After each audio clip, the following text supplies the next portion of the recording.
সত্যি আমি বিধানসভা ভোটের আগে বাড়ি এসেছিলাম, ভাবলাম বোধহয় এলাকায় বেশ কিছু কাজকর্ম করেছে। কিছুদিন আগেই দেখলাম যে এই রাস্তা নাকি টাকা বরাদ্দ হয়েছে কাজ হওয়ার জন্য। এই তো বীভৎস পরিস্থিতি যা দেখতে পাচ্ছি।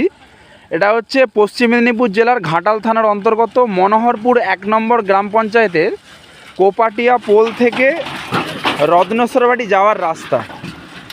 বীভৎস পরিস্থিতি দেখুন, আমি শুধু একটু দেখাচ্ছি কি পরিস্থিতি চলছে এখানকার। ভোটের আগে দেখুন কি পরিস্থিতি। এই বাঙালপাড়ার যে রাস্তা দীর্ঘদিন ধরে সারাইয়ের জন্য দাবি রেখেছে এলাকার মানুষ, দেখুন জলে দাঁড়িয়ে রয়েছে, কি অবস্থা একটু দেখুন। এই হচ্ছে রাস্তার বেহাল পরিস্থিতি। মানে এরপরেও এরা কোন লজ্জায় ভোট চাইতে আসে মানুষের কাছে, আমি শুধু অবাক হয়ে যাই। এই যে কোপাটিয়া পোল থেকে এটা হচ্ছে রত্নেশ্বরবাটি, এই যে বাঙালপাড়া এদিকে যাওয়ার রাস্তা। কি বলবেন দাদা এই রাস্তা নিয়ে? রাস্তা নিয়ে কি বলবো, মানে বলার মতো কথা নেই। আজকে প্রায় 10 বছর হতে চললো মনে হচ্ছে, যদি হিসাব করা যায়।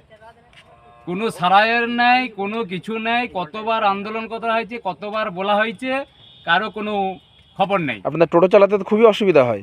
মানে টোটো তো অকেজো হয়ে গেছে, টোটোর কিছু নেই।